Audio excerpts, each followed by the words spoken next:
Universe நேயர்களுக்கு எனது அன்பான வணக்கத்தை தெரிவித்துக் கொள்கிறேன் தோழர்களே. ஒரு தலைவரோட வெற்றியின் ரகசியம் என்ன, ஒரு குடும்பத்தோட வெற்றியின் ரகசியம் என்ன, அது தெரிந்து கொள்வது ரொம்ப முக்கியம் இல்லையா? ஒருவர் வெற்றியின் சிகரத்திலே இருக்கிறார் எப்படி, ஒருவர் இமயத்தின் உச்சியிலே இருக்கிறார் எப்படி, அப்படிங்கிறதெல்லாம் நம்ம ஆச்சரியமாக கேட்போம் இல்லையா? ஒருவர் பணக்காரராகவே இருக்கிறார் எப்படி அப்படின்னு. இந்த பணக்காரர்னு சொல்லும்போது எனக்கு ஒரு செய்தி ஞாபகத்துக்கு வரும். சமீபத்தில் அரவிந்த் சாமி ஒரு 6 மாதத்துக்கு முன்னாடி ஒரு பேட்டி கொடுத்தாப்புல. பணம் சார் உளவியல்ங்கிற ஒரு புத்தகத்தை பற்றி சொல்லி ஒரு வரி தான் சொன்னாப்புல. அந்த இதில் அதை எல்லோரும் படிங்க, ரொம்ப முக்கியமான புத்தகம். பணம் எப்படி சம்பாதிக்கிறது அப்படிங்கிறத விட அதை காக்கிறது எப்படிங்கிறது ஒரு செய்தியை சொல்லியிருப்பார். உண்மையை சொல்லப்போனால் அந்த புத்தகம் வாங்கி நீங்கள் படித்தீர்கள் என்று சொன்னால் 10 பக்கம் 20 பக்கத்தையே நீங்கள் தாண்ட மாட்டீங்க. அவ்வளோ கடினமான மொழிபெயர்ப்பு புத்தகம். ஒரு செய்தி ஒன்றும் இருக்காது, உங்களுக்கு தெரியாத செய்தி எதுவுமே இருக்காது. ஆனால் எம்ஜிஆர் அவர்களோட வெற்றி என்ன, ரகசியம் என்ன, கலைஞர் அவர் கடைசி வரை கட்சியின் தலைவராகவே இருந்த ரகசியம் என்ன, மற்ற கட்சி தலைமை இதுகள்லாம் நீங்கள் போட்டு பார்த்துக்கிட்டிங்கன்னா நிறையா சொல்ல முடியும். நம்ம குறிப்பிட்ட டாபிக்குள்ளே போவோம் அதுக்குள்ளே. ஆனால் எத்தனை பேர் எத்தனை செய்திகள் இருந்தால் கூட சில முடிச்சுகள் இருக்கு இல்லையா, அது அவிழ்க்கப்படாத முடிச்சாக இருக்கும், ரொம்ப மர்மமாக இருக்கும். அதை கூர்ந்து கவனிச்சா அந்த இதில் தெரியும். அதில் எம்ஜிஆரோட சக்ஸஸ் ஃபார்முலா என்னன்னு சொல்லி கேட்கணும். அப்போது அவர் வாழ்ந்து முடிந்து அவருடைய சகாப்தம் அவ்வளோதான் கடந்துருச்சு இல்லையா? இப்போ அவரை வச்சு ஒரு கணக்கு போட்டு ஒரு புத்தகம் எழுதியிருக்கிறாங்க, சீக்ரெட் ஃபார்முலா. அது என்னென்ன, அவர் எப்படி மக்கள் மனதில் நீக்கமர நிறைந்து இருந்தார் காலமெல்லாம் அப்படிங்கிறதுக்கு ஒரு 4 செய்தி மட்டும் சொல்கிறாங்க. அவருடைய ஒட்டுமொத்த வாழ்க்கையிலிருந்து 4 செய்தி சொல்கிறாங்க. வெற்றி பெறுவது வரைக்கும் ஒரு மனிதன் போராடுவதுங்கிறது என்பது வேறு. ஆனால் வெற்றி பெற்ற பிறகு அதை தக்க வைக்கிறது இருக்கு இல்லையா, அது வேறு. அதைத்தான் அவங்க சொல்கிறாங்க. எப்படி தக்க வைத்தார் பார்க்கலாமா? பாருங்கள். அவர் சினிமாவில் எப்படி சூப்பர் ஸ்டாராகவே கடைசி வரைக்கும் இருந்தார், எப்படி வசூல் மன்னனாகவே இருந்தார், எப்படி வேட்டைக்காரனாகவே இருந்தார், எப்படி நாடோடியாக இருந்தாலும் மன்னனாக எப்படி இருந்தார் அப்படின்னு எல்லோரும் நினைக்காங்க இல்லையா? அதுக்கு அவர் என்ன சொல்கிறாங்கன்னு கேட்டிங்கன்னா, சினிமாவில் கூட அவர் நிறைய காட்சிகளில் தோன்ற மாட்டாருங்கிறாங்க. பாடல் இருக்கும், சண்டை காட்சி இருக்கும் இல்லையா, அதில் டைட்டில் கார்டு இருக்கும். இதை தாண்டி நீங்கள் எடுத்துகிட்டு போயாச்சு அப்படின்னா நீங்கள் மற்றபடி சீன் ஒரு 80 சீன், 72லேருந்து 80 சீன் இருக்கும். இல்லைன்னா இப்போ சமீபத்தில் 60லேருந்து 70 சீன்னா 72ங்கிறதே உச்சமாக இருக்கும். இந்த 80 சீனில் பாடலையும் சண்டை காட்சியும் தவிர்த்துவிட்டால் அது கதாநாயகன் தான் இருக்கணும். அதை தவிர்த்துட்டா எம்ஜிஆர் அவர்களினுடைய தோன்றுகிற படத்தில் தோன்றுகிற காட்சி மொத்தமே 20 காட்சி தான் இருக்குன்னு சொல்லி பதிவு செய்கிறாங்க. காமெடிக்கு தனியாக கொடுத்துருவாங்க. அப்பா கேரக்டர், அம்மா கேரக்டர், அண்ணன் தம்பி கேரக்டர், வில்லன் கேரக்டர், இப்படி சீனுகள்லாம் பார்த்திங்கன்னா என்ன போயிடுவாங்கன்னா 50 சீன் அது தனியாக பிரிச்சுருவாங்களாம். மீதி 20ல் மட்டும்தான் அவர் வர்றாருன்னு சொல்லி ஆய்வு பண்ணி எழுதி ஸ்டடி பண்ணி புத்தகத்தில் எழுதியிருக்கிறான். மொத்தமே 20லேருந்து 22 சீன் தான் எம்ஜிஆரோட காட்சி. அதுக்கு பிறகு பாடலும் சண்டையும் தான். அப்போது ஒரு திரைப்படத்தில் இந்த இடத்துல எம்ஜிஆர் வருவார்னு சொல்லி ரசிகர் நினைக்கிற அளவுக்கு ஒரு காட்சியை உருவாக்கி அந்த இடத்துக்கு அப்படி போயிடுவார். ஒரு கொடூரமான ஒரு செயல் நடக்குது, ஒரு குடும்பத்தில் ஒரு பெரிய பிரச்சனை உருவாகுது, இப்போ எம்ஜிஆர் இந்த சீனுக்கு வருவார்னு ரசிகர் நினைப்பான், அந்த இடத்துல நிற்பார். ஒரு பெண்ணை மானபங்கப்படக்கூடிய காட்சி நடக்குது, இந்த இடத்துக்கு எம்ஜிஆர் இப்போ வருவாரான்னு அவன் கைதட்டுறதுக்கு தயாராக இருப்பான், அந்த இடத்துல அவர் எம்ஜிஆர் வருவார். அப்போது இதில் என்ன தெரியுது அப்படின்னு கேட்டிங்கன்னா, ரசிகன் என்ன நினைக்கிறானோ அந்த இடத்துல அவர் நிற்கிறது. இது ஒன்று, நல்லா தெரிஞ்சுக்கோங்க. இதை நீங்கள் ஃபேமிலியோட இடங்களில் கணக்கிட்டு நீங்கள் பார்க்கும்போது நீங்கள் கணக்கு வச்சுக்கோங்க, எந்த இடத்துல நீங்கள் எப்படி தோன்றணும் வைக்கணுங்கிறத முடிச்சுக்கோங்க. 2, அவங்க என்ன சொல்கிறாங்க, நான் இது என்னுடைய தனிப்பட்ட கருத்தாக சொல்லலை தோழர்களே, வெற்றியின் ரகசியமாக பதிவு செய்யப்பட்டு வச்சுருக்கிறத செய்தியைத்தான் நான் சொல்கிறேன். 2வது, ஒரு மிகப்பெரிய தலைவராக இருக்கிறதுனால, ஒரு மாசான லீடராக அவர் தோன்றுனதுனால என்ன செய்வாங்க அப்படின்னா, எல்லா இடங்கள்லையும் அவரை கூப்பிடுவாங்க. அப்போ எல்லா இடங்கள்லையும் பாருங்கள், கல்யாண வீட்டுக்கு கூப்பிடுவாங்க, படங்களோட வெற்றி விழாவுக்கு கூப்பிடுவாங்க, கும்பாபிஷேக நிகழ்ச்சிகளில் இருந்து எல்லா நிகழ்ச்சிக்கும் அவர் கூப்பிடுவாங்க இல்லையா? அப்படி கூப்பிடுகிற போது அவர் ஒப்புதல் தந்த நிகழ்ச்சியில் கலந்து கொள்ளக்கூடிய முறை ஒன்று வகுத்திருக்கிறாருன்னு 2வது பாயிண்ட்டு சொல்கிறாங்க.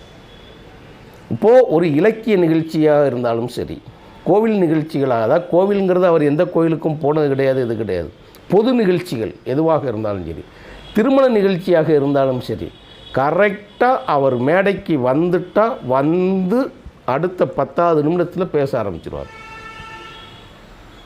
அவர் பேசிட்டார்னா முடிச்சுட்டு அப்படியே கிளம்பி வெளியில் போயிடுவார். அதுக்கு ஒரு சில காரணங்கள் சொல்லப்பட்டது, அது தனியாக பார்ப்போம் அந்த இதுகளில் வந்து.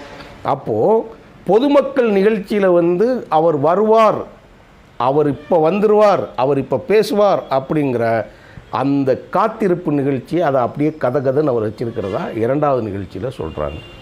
இது யார் வேணாலும் இருக்கலாமான்னு கேட்டால் இது எம்ஜிஆருக்கு மட்டும்தான் சாத்தியமாகும், தலைவர்களுக்கு மட்டும்தான் சாத்தியமாகுதுங்க. அப்போ அந்த தலைவரோட க்யூரியாசிட்டியை குறைக்கிறதுனா குறைச்சிடக்கூடாதுங்கிறதுக்கு அவங்க சொல்கிற காரணம் இந்த 2வது பாயிண்ட். 3வது அவர் பயணித்தது யாருன்னு கேட்டிங்கன்னா மிகப்பெரிய தலைவர்களோட பயணித்தது, சும்மா சாதாரணம் கிடையாது. தமிழர்களுடைய தலையெழுத்தவே மாற்றி அன்னை தமிழ்நாட்டிற்கு தமிழ்நாடு என்று பெயர் வைப்பதற்கு எதிர்த்த கும்பல்களையாம் ஒழித்து கட்டி, தேசியம் என்கிறத ஒழித்து கட்டி பயணித்த பேரறிஞர் அண்ணாவோடையே மரணிக்கும் வரை பயணித்தவர் அவர். தந்தை பெரியாரோடு பயணித்தவர். அவர் காலத்தில் சம தலைவர்களாக, அவரை விட அரசியல் உச்சமற்ற தலைவராக கலைஞர் இருந்தார், மதியழகன் இருந்தார், ஏகப்பட்ட தலைவர்களோடு அவர் பயணித்தார். காமராஜர் இருந்தார், ராஜாஜி இருந்தார். நீங்கள் ஆப்போசிட் சைடில் அப்படி போயிட்டீங்கன்னா அதுலேயே என்ன செய்வார்னா, தான் கலந்து கொள்ளக்கூடிய அரசியல் நிகழ்வுகளில் பேரறிஞர் அண்ணாவாகவே இருந்தால் கூட, நான் இந்த இடத்துல தான் ஒரு செய்தி சொல்ல போகிறேன், அவர் பேசி முடிப்பதற்கு 5 நிமிடத்திற்குள் அந்த இடத்துக்குள்ளே வந்துடுவார். அடுத்து அவர் பேசுகிற தோரணை இருக்குது இல்லையா, அந்த இடத்த வந்தாச்சுன்னா அடுத்து 10 நிமிடத்தில் அவருக்கு மேடை கொடுத்துருவாங்க. அவர் பேசுகிற நேரம் 10 நிமிடத்திலிருந்து 20 நிமிடத்துக்கு உள்ளே தான் இருக்கும். 10 நிமிடத்துக்குள்ளே தான் பேசுவாராம், 20 நிமிடத்துக்கு உள்ளே தான் பேசுவாராம். பேசிட்டு அண்ணாட்ட கும்பிடு போட்டுட்டு போயிடுவாங்க. இதுக்கு என்ன காரணம் அவர் சொல்கிறார் அப்படின்னா, இது பேரறிஞர் அண்ணா பேசும்போதே நடந்திருக்குது. மற்றபடி நான் கண்ணதாசனுக்கு ஒரு காரணம் சொல்லியிருக்கேன் தெரியுமா, கண்ணதாசனுக்கும் சம்பத்துக்கும் பிரச்சனை காரணம் இந்த பிரச்சனை தான் இருக்குன்னு சொன்னேன் இல்லையா. இதை ஏன் அவர் சொல்கிறாருன்னு சொல்லி கேட்டால், மிகப்பெரிய தலைவர்கள் பேசிக்கொண்டு இருக்கிற பொழுது எம்ஜிஆர் வந்துட்டால் சலசலப்பு வரும். இப்போ சாதாரண மக்கள் தானே, கிராமத்து மக்கள் தானே, கடைநிலை மக்கள், நகரத்தில் இருந்தாலும் அவன் கடைநிலை மக்கள்கள் தானே, எல்லாம் சபை நாகரிகம் தெரிந்தவர்கள் அப்படி செய்ய மாட்டாங்க. அவன் சாதாரண ஒரு மனிதனுக்கு இந்த பக்குவம் எல்லாம் தெரியாது. விசிலடிக்க ஆரம்பிச்சிருவான், கை காட்ட ஆரம்பிச்சிருவான், துள்ளி குதிக்க ஆரம்பிச்சிருவான், எல்லாம் பண்ணிடுவான். அப்படிங்கும்போது என்ன செய்வான்னா, அவங்களுக்கு அசிங்கம் ஆகிடக்கூடாதுங்கிறதுக்காக அண்ணா பேசி முடிக்கிற வரை காத்திருந்து அந்த கிளைமாக்ஸ் நேரத்தில் தான் உள்ளே வருவாராம், போயிடுவாராம். இது 3வது காரணமாக சொல்கிறாங்க. ரொம்ப நேரம் யாருக்கிட்டே முகம் காட்டுறதில்லை அப்படின்னு சொல்லிட்டு. மிக முக்கியம் இன்னொன்று என்ன தெரியுமா சொல்கிறாங்க, 4வது காரியம் ஒன்று முக்கியமாக என்ன சொல்கிறாங்க, அதுதான் ரொம்ப அவர் வாழ்க்கையில் கடைப்பிடிக்கக்கூடிய ஒரு செய்தியாக சொல்கிறாங்க தோழர்களே. அவர் எவ்வளவு நேரம் வந்திருந்தால் என் மீது இருக்கக்கூடிய பிரமிப்பு போயிடும் அப்படின்னு சொல்கிறார். என் மேலே இருக்கக்கூடிய பிரமிப்பும் என் மேலே இருக்கக்கூடிய எதிர்பார்ப்பு ஒரு சைடு போனால் கூட அடுத்து என்ன ஆகும்னு சொல்லி கேட்டால், ரொம்ப நேரம் என்ன உட்காந்துருந்தா, ஏன்னா அவருடைய முகத்தோற்றம் இருக்கு இல்லையா, அவர் தொப்பியிலேருந்து எல்லாம் போட்டிருக்கிறது வந்து பல பிரச்சனைகள், வேர்வையிலேருந்து எல்லாம். இன்றைக்கி மாதிரி எல்லா இடங்கள்லையும் ஏசி அப்படியெல்லாம் கிடையாது இல்லையா, அரங்க நிகழ்ச்சி ஏசியெல்லாம் அப்படிலாம் கிடையாதுல்ல.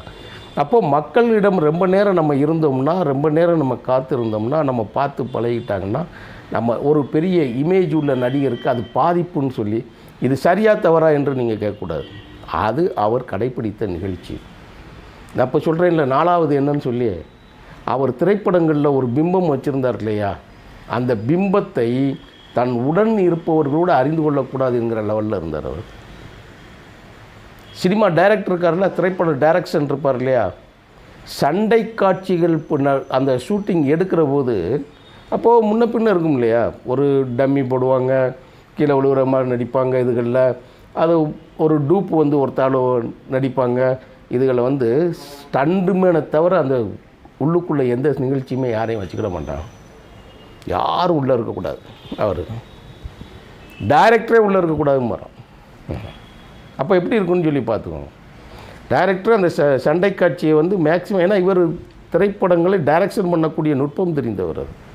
தன்னுடைய பலவீனம் யாருக்கும் தெரியக்கூடாதுங்கிறத இயக்குனருக்கு கூட தெரியக்கூடாதுன்னு நினச்சிருக்காருன்னா அப்போ எந்த அளவுக்கு வந்து பொதுமக்களிடமும் தான் சார்ந்த இடங்கள்லேயே அவர் பின்பற்றிருப்பான்னு பாருங்கள். இதுதான் சக்ஸஸ் ஃபார்முலா சொல்கிறேன். சண்டை காட்சி எடுக்கியா, நீ மட்டும் இரு, யார் இருக்காங்களே மற்ற எல்லாம் வெளியே போய் சொல்லி கதவு மூடிடுறாங்க. அவங்க மட்டும்தான் இருக்கிறது. அதுக்கடுத்து என்ன தெரியுமா தோழர்களே, மிக முக்கியமான இதுகளில் ஒரு இன்டர்வியூ எடுக்கக்கூடிய நிகழ்வு இருந்தாலும் சரி, பத்திரிக்கையாளர்கள் வருவாங்கள்ல, சந்திப்பு வருவாருங்களா. ஏன்னா காலையில் எழுந்திரிச்சு அவர் வந்து ஸ்டுடியோவுக்கு வந்துடுவார். ஸ்டுடியோவில் வந்து ஷூட்டிங் எல்லாம் இதுகள் நடக்கக்கூடிய நிலவலில் இருக்கும். அப்போ அவரை சந்திக்கிறது எங்கே வச்சு சந்திக்கிறது? அதற்கென்று ஒரு தனியாக ஒரு இடத்த தான் வச்சுருப்பாராம். நடிக்கிற இடத்துக்குள்ளே யாரும் வந்துடக்கூடாதுமாராம்.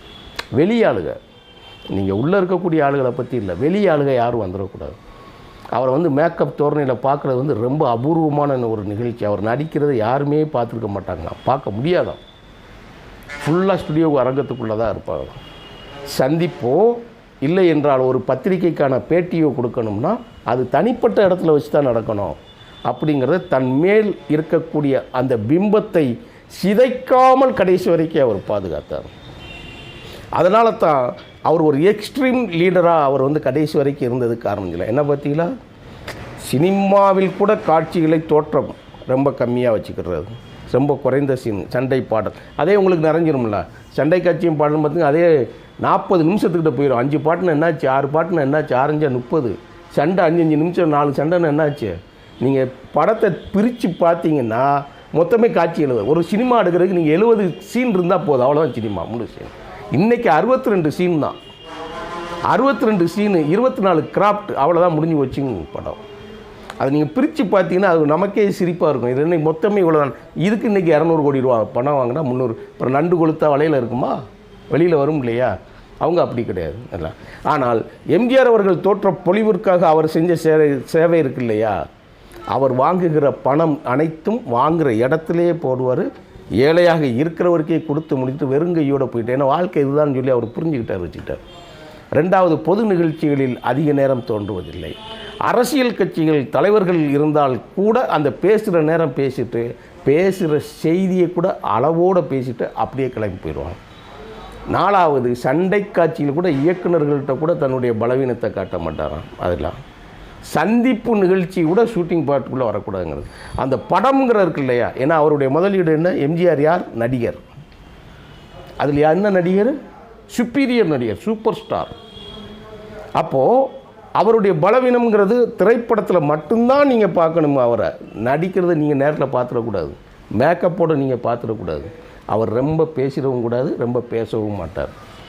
இதைத்தான் முழுவதுமாக எம்ஜிஆருடைய வெற்றி ஃபார்முலாவாக, சக்ஸஸ் ஃபார்முலா, அதாவது மக்கள் மனதில் அவர் நிலைத்து நிற்கிறதுக்கு என்ன காரணம்ங்கிறது. அடுத்து முக்கியமான 5வது ஒன்று, தன்னுடைய தோற்றப்பொழிவு. அது கடைசி வரை எந்த இடத்துல அவர் விட்டு கொடுக்கலாம். 2 இடம். அதன் மூலமாக தமிழர்களின் தலையெழுத்தே மாறுச்சு. 1967 துப்பாக்கிச்சூடு. அப்போ ஒரு சூழல் வரும்போது அவர் கையொப்பம் போட்ட அந்த காட்சி, அதான் போட்டால் ஃபுல்லாக தமிழ்நாடு முழுவதும் ஒட்டப்பட்டு பேரறிஞர் அண்ணா முதலமைச்சருக்கு அது காரணமாக இருந்து, அதனால தான் மந்திரி சபையை கொடுத்தார். 2, அவருக்கு ஒரு பிரச்சனை வந்து தேர்தலில் அமெரிக்காவில் புரூக்ளின் மருத்துவமனையில் இருக்கிற பொழுது அந்த வெற்றிக்கான, அவருக்கு நான் ஏற்கனவே பேசியிருக்கேன் இல்லையா, அவரை வேட்பாளராகவே ஆக்க விடாமல் இருக்கக்கூடிய சூழல் இருந்ததுன்னு, அவரை முதலமைச்சராகவே ஆக்க விடாமல் இருக்கக்கூடிய சூழல் இருக்குன்னு இல்லையா. அந்த நேரத்தில் அவர் கொடுத்த ஒரு ஸ்டில், அது இந்த 2 ஸ்டில்லை தவிர நீங்கள் வேறு எதுவும் பார்க்க முடியாது. அபூர்வமான ஸ்டில்லாக தான் பார்க்க முடியும். பொதுவெளிக்கு நீங்கள் பத்திரிகைகளில் விதிவிலக்குகள் இருக்கும், அதை நீங்கள் எடுக்கக்கூடாது. ஸோ எம்ஜிஆரோட சக்ஸஸ் அண்ட் வெற்றி ஃபார்முலாங்கிறது அவருடைய தனித்துவமான நடவடிக்கைகளும் அவருடைய தனித்துவமான தோற்றப்பொழிவுமே காரணம் என்பதைத்தான் ஆய்வுகளில் வந்து சொல்லியிருக்கிறாங்க. இது எம்ஜிஆருக்கு மட்டும் பொருத்தமல்ல, நமக்கும் அது பொருந்தும், நமக்கும் அது வேண்டும் என்பதை சொல்லி விடைபெறுகிறேன் தோழர்களே. நன்றி, வணக்கம்.